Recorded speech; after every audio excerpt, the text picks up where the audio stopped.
encuentro con la historia. En la lección anterior abordamos las características de la civilización griega, así como los grandes aportes culturales que legaron a la humanidad.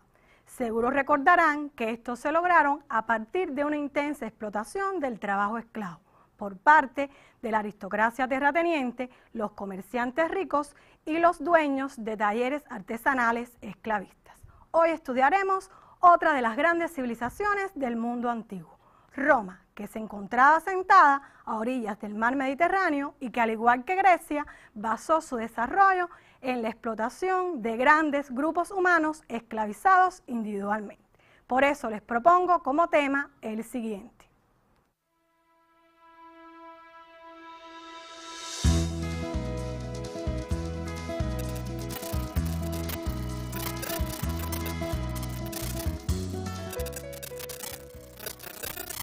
Lección número 4. El Imperio Romano. Auge y decadencia.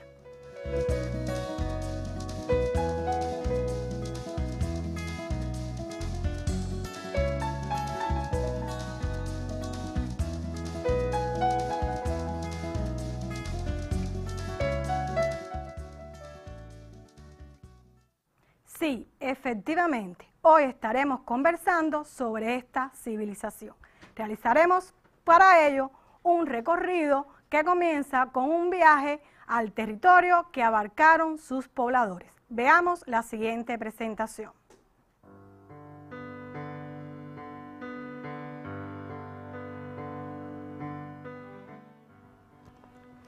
Roma formaba parte de la península itálica, que tiene la forma de una bota y se interna profundamente en el mar Mediterráneo.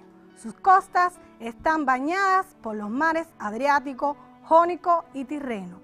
La ciudad yacía sobre una planicie fértil, tenía un clima suave y abundante pasto para el ganado.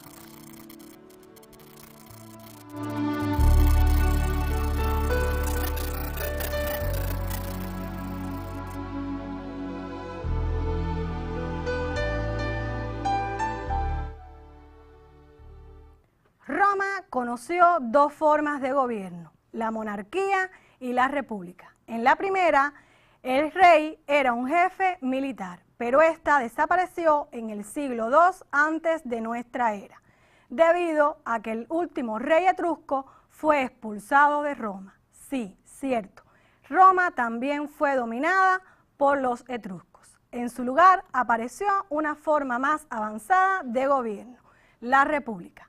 Pero veamos cómo funcionaba la misma.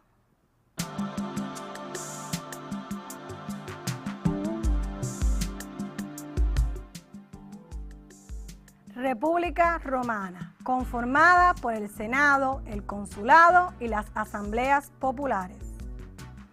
La República es una forma más avanzada del Estado y significa cosa del pueblo.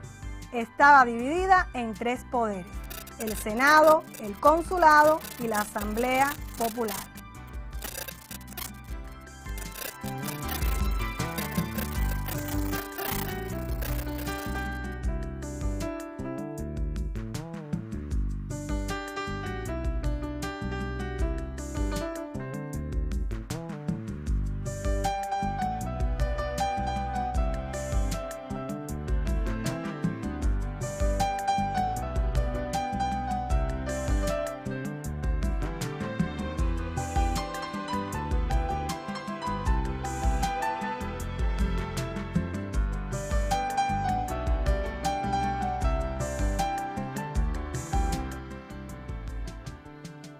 El Senado era el organismo que tenía más poder, asesoraba a los cónsules y convocaba a las asambleas populares.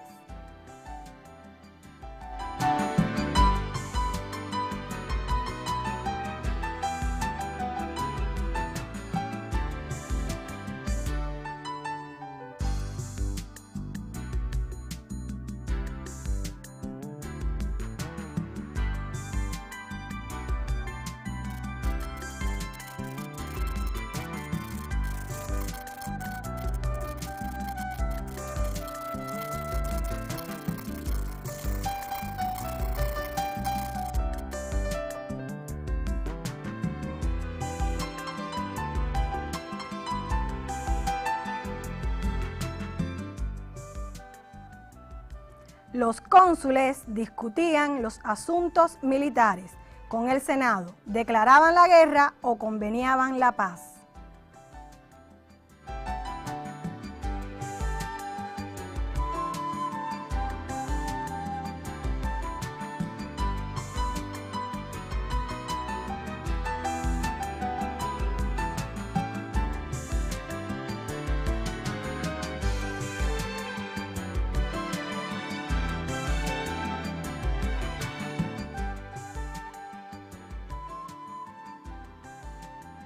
Las asambleas populares controlaban la distribución de los cargos en el Estado y otras funciones.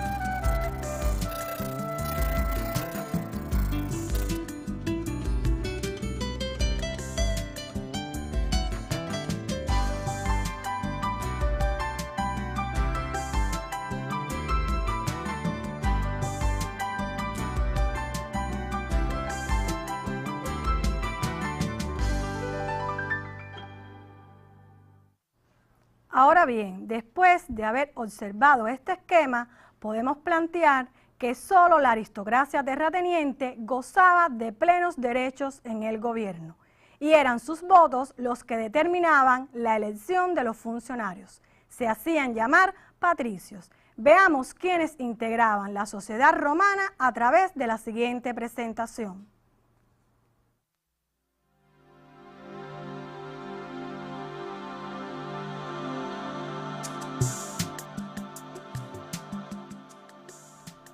Sociedad romana, integrada por patricios, plebeyos y esclavos, entre los cuales existía una desigualdad entre los derechos políticos.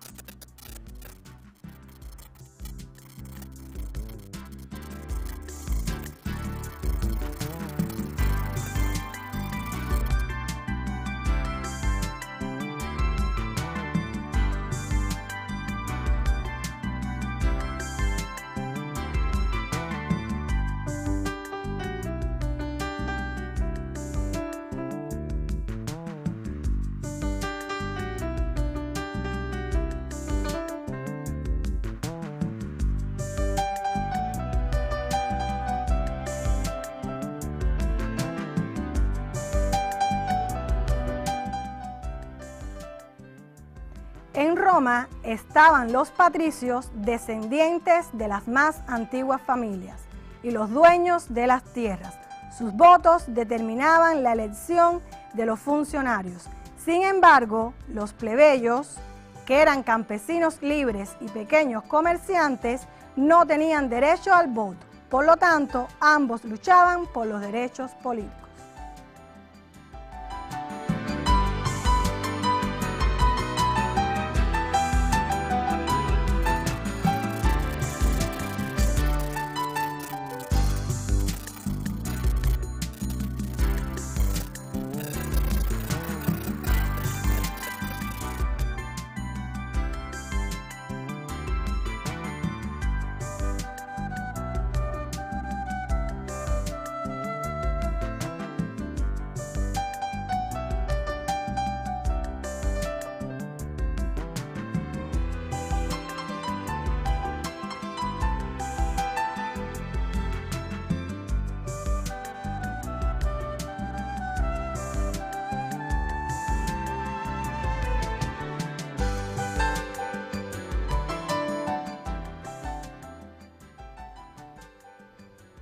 También estaban los esclavos, que no eran tratados ni considerados como personas.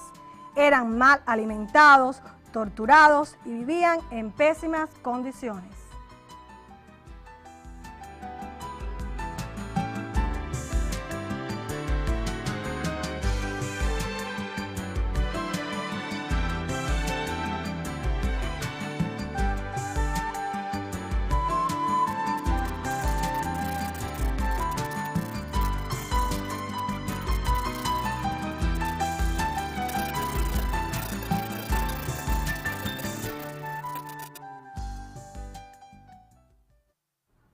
Ahora bien, el siglo V fue escenario de luchas entre patricios y plebeyos.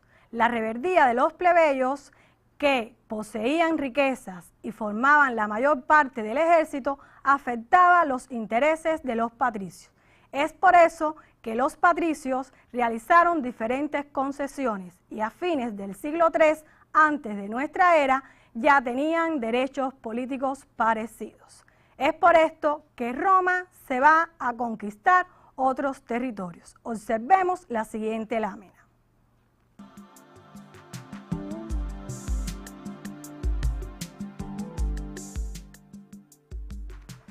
Aquí pueden ver una de las embarcaciones utilizadas por los romanos en sus conquistas. Durante una larga etapa de su historia, Roma luchó contra sus vecinos. Así fue conquistando la península itálica y su flota extendió su dominio por todo un territorio, llegando a convertirse en la primera potencia de toda la cuenca del Mediterráneo. Roma se había convertido a mediados del siglo II antes de nuestra era en un gran imperio que se extendía desde España hasta el Medio Oriente.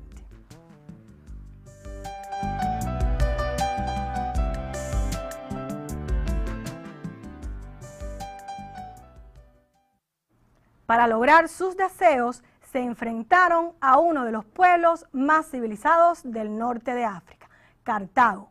Veamos las siguientes imágenes que nos narran los hechos ocurridos durante las llamadas guerras púnicas. Esta es la concepción de un artista acerca de cómo pudo haber sido Cartago en el siglo III a.C. cuando entra en guerra contra Roma. Lo que había comenzado hacía 500 años como una colonia fenicia al norte de África, se había transformado en la potencia naval más grande en el Mediterráneo occidental. En Roma, el Senado sentía la presión de proteger a las ciudades meridionales luego de que los cartagineses se involucraran en una guerra local en Sicilia, perturbando así el equilibrio militar y económico. El Senado se mostraba renuente, pero finalmente asintió a la demanda popular en el 264 a.C., año en que comienza la primera de las tres guerras púnicas. Púnica significa Fenicia. Las guerras con Cartago darían dos cosas importantes a Roma. Primero, para vencer a una potencia naval, debía transformarse en una de ellas, lo que logrará. Estos son constructores de barcos ayudando a Roma a dominar las aguas, como debía ser todo imperio del Mediterráneo. Igual que lo había hecho Atenas hacía 2 siglos, o Turquía 7 siglos más tarde. Como todos los navegantes en el antiguo Mediterráneo, los romanos usaban galeras propulsadas por remeros. Las mismas habían sido inventadas por los egipcios, que navegaban por el Nilo y debían volver contra la corriente. Cuando termina la Primera Guerra Púnica, 24 años más tarde, Roma había transformado a Sicilia en una provincia y estaba por agregar Córcega y Cerdeña e ingresar a España, una fortificación cartaginesa, lo que nos trae al segundo resultado de las guerras púnicas. Todo este territorio había sido ganado por la flota de Roma, la cual había sido construida para ganar una única guerra, pero termina ganando un imperio. Los romanos nunca habían tenido la intención de llegar tan lejos, pero la flota lo haría. Luego de vencer a Cartago, se dedica a la tarea de vencer a los macedónicos, los griegos, los herederos asiáticos de Alejandro Magno y finalmente a los egipcios. Pero hubo algunos peligros. La Segunda Guerra Púnica comenzó en el 218 a.C., cuando Aníbal, un general cartaginés, parte de España para invadir Italia. Puesto que los romanos controlaban el mar, Aníbal tuvo que trasladarse por tierra a través de miles de kilómetros de territorio hostil. Cuando había sorteado el primer obstáculo, los Pirineos, ya tenía 40.000 soldados y 37 elefantes africanos que serían el terror de los romanos. Pero cuando cruza los Alpes, sin embargo, lo hace con menos de la mitad de sus tropas y con pocos elefantes. De todas formas, Aníbal era un general tan brillante que logra reducir a los romanos. Fue mucho más listo que ellos, y hacia el año 216 a.C. se encontraba acampando bajo los mismos muros de Roma. Mientras más enemigos vencían, por supuesto, más trabajo había para los soldados, patricios y sus dependientes, quienes gobernarían, cobrarían impuestos y agobiarían a las provincias. Esta sería la base de la política extranjera romana, un espíritu muy diferente del enfoque federal y sensitivo que habían seguido en la misma Italia. La expansión del imperio tuvo otros efectos. Puso a Roma en contacto directo con culturas más sofisticadas. Surgieron nuevos gustos, nuevas modas, nuevos lujos desconocidos por las antiguas generaciones sobrias y frugales. Ingresaba ahora a Roma el botín de una docena de legiones. Los caballeros jóvenes estaban aprendiendo a admirar las cosas hermosas, a coleccionarlas, a hablar sobre ellas. Mientras que los caballeros ancianos deploraban la decadencia que esto representaba. Ostentación, consumo conspicuo y luxus desenfrenado. Muchos romanos hacían dinero en los siglos III y II a.C. y naturalmente deseaban ostentar su riqueza. El consumo conspicuo en ostentación en gran escala también pasó a formar parte de la política. En el año 65 a.C., Julio César asiste para ver cómo se mataban en una sola exhibición 400 leones y 320 pares de gladiadores. Todo esto para entretener al público y ganar apoyo político.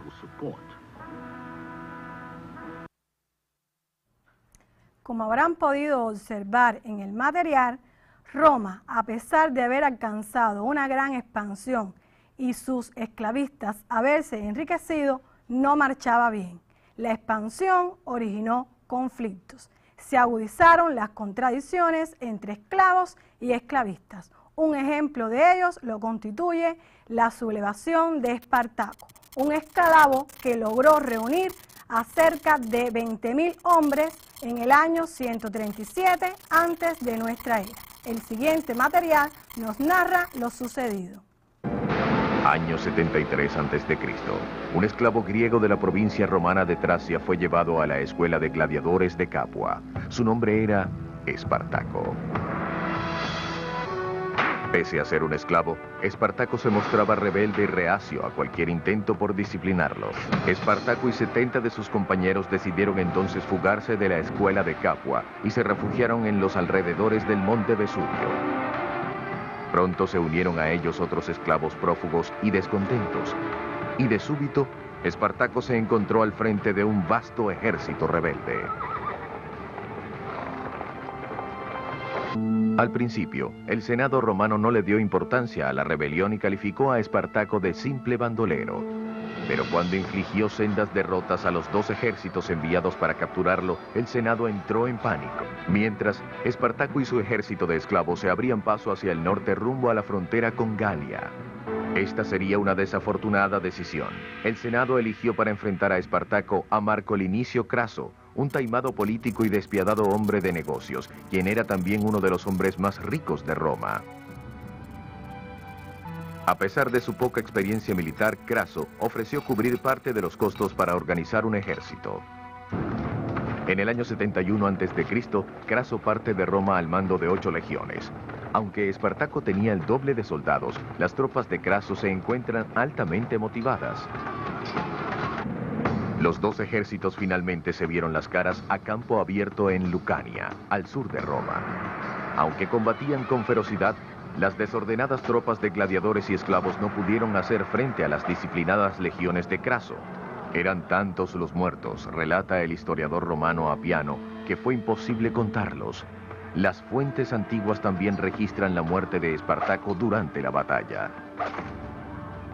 Para asegurarse de que no volviese a ocurrir una revuelta semejante, Craso le lanzó una brutal advertencia a los esclavos. A lo largo de la Vía Apia, donde alguna vez se escucharon a kilómetros de distancia los quejidos de los moribundos, se siente hoy el suave susurro del viento que atraviesa los cipreses. En el interior de estas vetustas paredes, los torneos de gladiadores evolucionarían hasta convertirse en un extravagante espectáculo de muerte. Como habrán podido ver, este material resume lo sucedido con Espartaco. Esta gran insurrección pasó a la historia como un ejemplo de la lucha irreconciliable entre dos clases opuestas, los esclavos y los esclavistas. Ahora bien, las luchas por el poder no cesaron. Cada jefe militar controlaba su ejército y ambicionaba el poder. Uno de los jefes militares que más se destacó fue Julio César, que se convirtió en un gran gobernador de Roma o dictador de la misma. Tras su asesinato se sucedieron toda una serie de emperadores. Veamos las siguientes presentaciones que nos muestran a estos emperadores.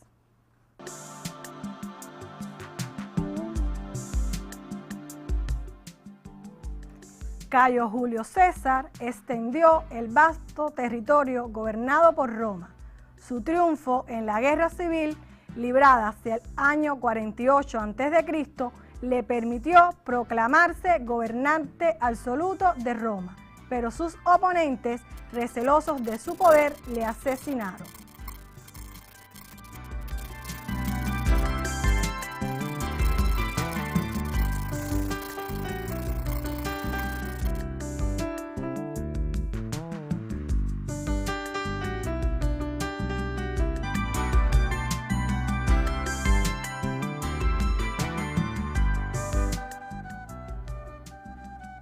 Augusto, el primer gobernante de Roma después de que se convirtiera en un imperio. Restauró el orden civil, la paz y la prosperidad en una ciudad que había sufrido con el asesinato de Julio César varias décadas de guerras civiles. Nacido Cayo Octavio y adoptado por César, recibió del Senado el nombre de Augusto, que significa consagrado, después de vengar la muerte de César y consolidar su poder. Más tarde recibió el título de imperator, del que se deriva la palabra emperador.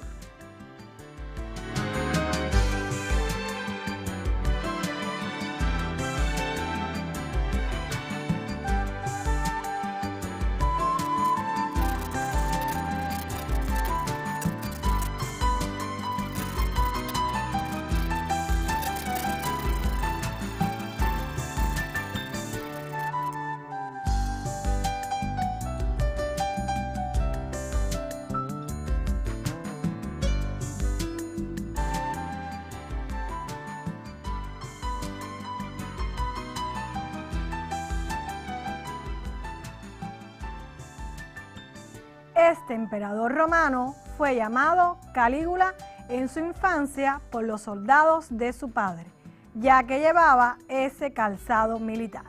Perdió la razón cuando se hizo adulto y su gobierno fue un cúmulo de despropósitos.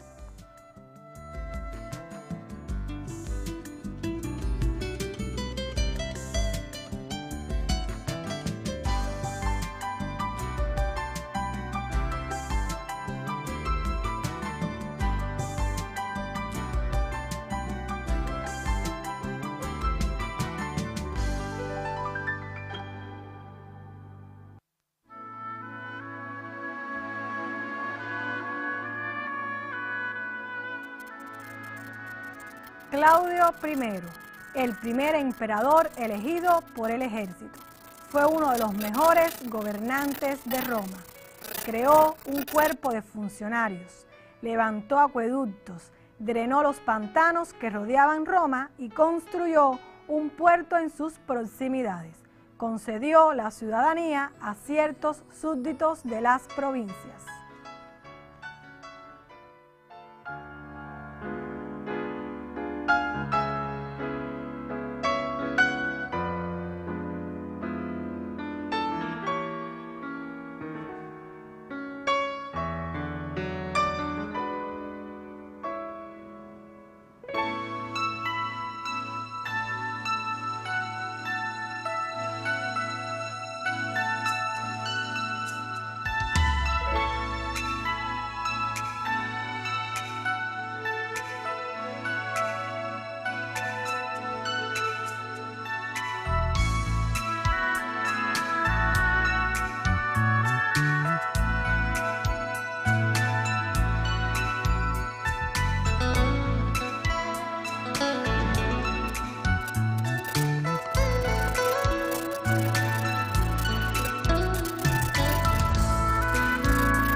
Nerón fue proclamado emperador de Roma a los 17 años.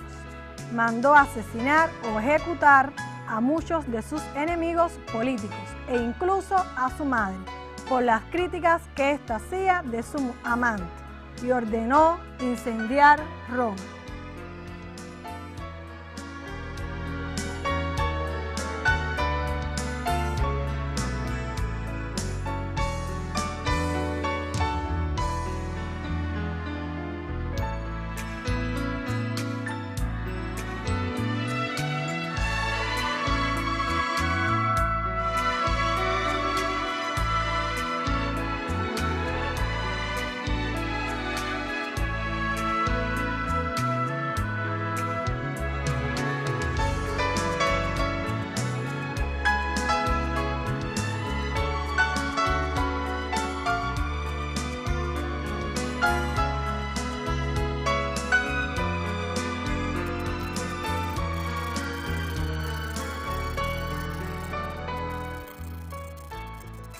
Aquí les presento una imagen del impresionante Coliseo de Roma, una de las más grandes construcciones que reflejan el gran esplendor del Imperio Romano.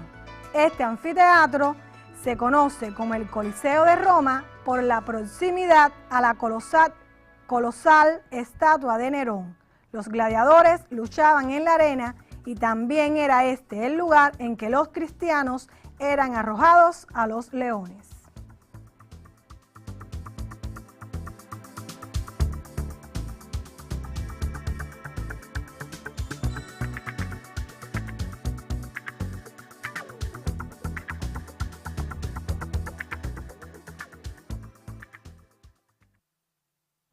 El gran desarrollo alcanzado por el Imperio Romano fue sobre la base de la explotación del trabajo esclavo. Sin embargo, llegó un momento en que este se convirtió en un freno para el desarrollo de la economía romana. El esclavo no se sentía estimulado a esforzarse en su trabajo, de ahí que éste se hizo improductivo. Es por eso que a fines del siglo III antes de nuestra era comienza a manifestarse la crisis del Imperio Romano. Resumamos estas manifestaciones a través de una presentación.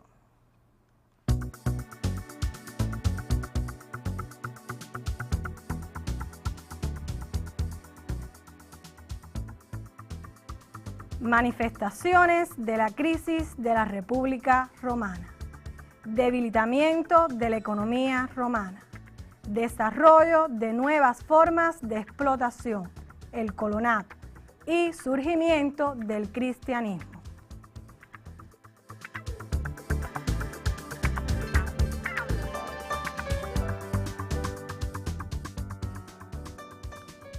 La crisis del Imperio Romano comenzó por la agricultura, puesto que era en esa actividad donde se empleaba el mayor número de esclavos. La falta de productos agrícolas originaba la subida de los precios, comenzaba a escasear el dinero. Ante la improductividad del trabajo esclavo, muchos esclavistas comenzaron a buscar formas más adecuadas para hacer producir sus tierras.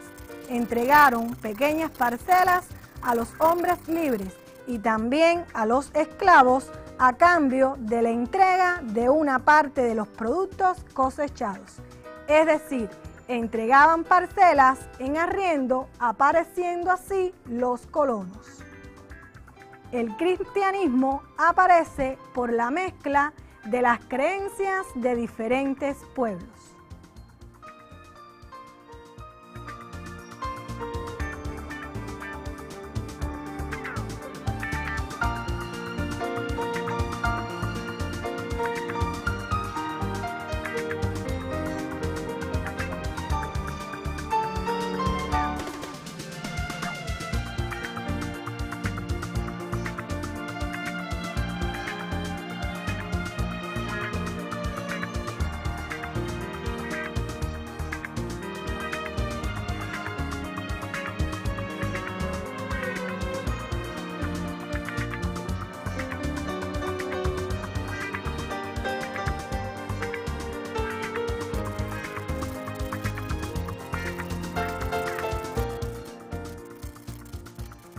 Bueno, esto que les presento en pantalla solamente son algunas de las manifestaciones de la crisis de la República Romana.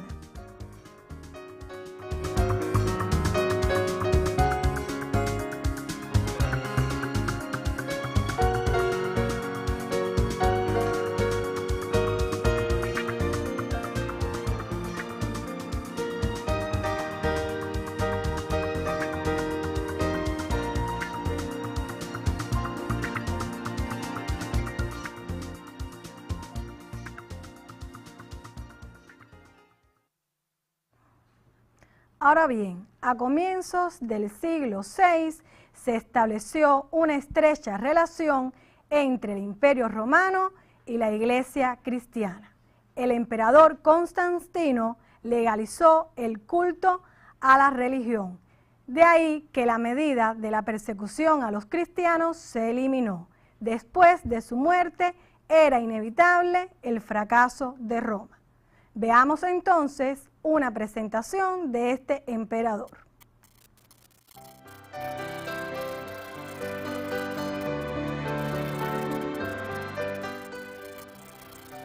Constantino fue el primer emperador romano que se convirtió al cristianismo. Durante su reinado se concedió la libertad de culto a los cristianos, antes perseguidos. Entregó grandes propiedades y otros obsequios a la iglesia cristiana. Estableció la capital, Constantinopla, que en la actualidad es Estambul, en las provincias orientales. Esta pasó a ser más tarde la capital del Imperio Bizantino.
Como les había dicho anteriormente, después de la muerte de este emperador, el retroceso de Roma era inevitable. Las tribus germanas invadieron Roma. Estas tribus vivían más allá de las fronteras del Rin y el Danubio. Llegaron a Roma y no encontraron resistencia alguna. Es por eso que el año 476 de nuestra era se conoce como la fecha que puso fin al Imperio Romano. ¿Qué hemos visto en la lección de hoy? Hemos visto el surgimiento del imperio más poderoso del mundo antiguo, cuyo desarrollo se basó en la explotación del trabajo esclavo, que a su vez causó el hundimiento del mismo, debido a que este trabajo se hizo improductivo. Con la culminación de esta temática, Nosotros hemos terminado un periodo histórico que recibe el nombre de Historia Antigua y vamos a dar inicio a una nueva etapa de la historia, la Edad Media.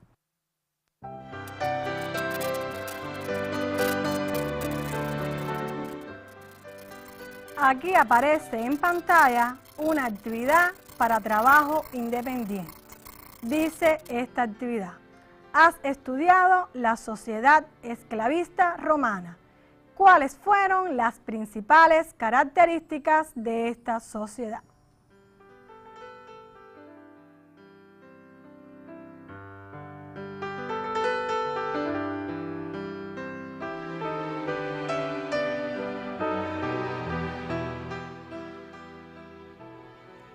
Esta actividad, para responderla, pueden apoyarse en sus folletos.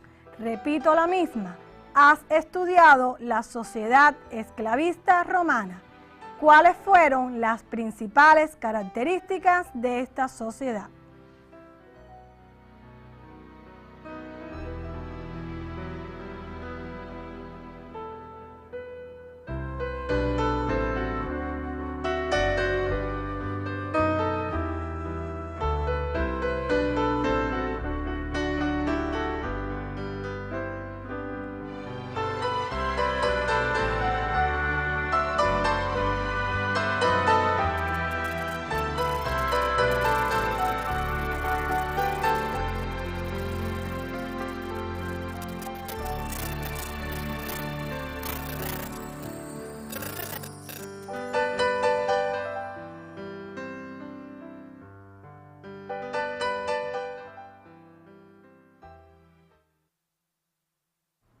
Es necesario que se apoyen en sus folletos para realizar este trabajo independiente.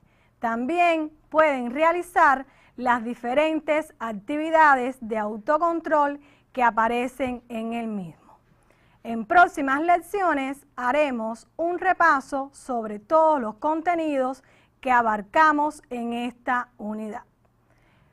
Antes de despedirme, quería dejarles otro ¿sabías qué?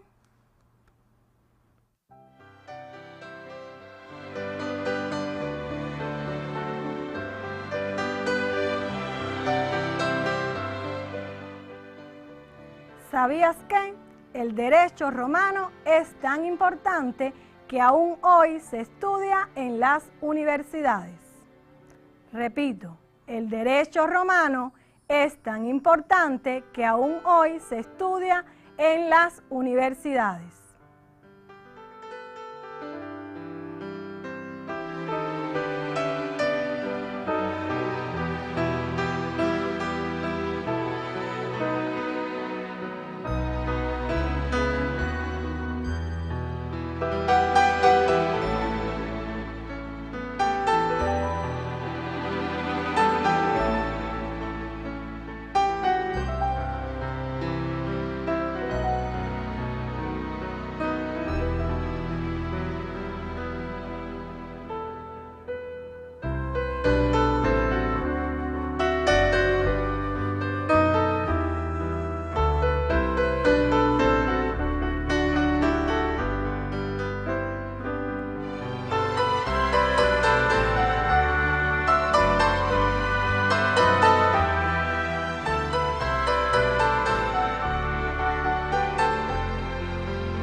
Espero que hayan disfrutado tanto como yo este otro encuentro con la historia, que nos ha permitido adentrarnos nuevamente en el fascinante mundo de la historia. Nos vemos en un próximo encuentro.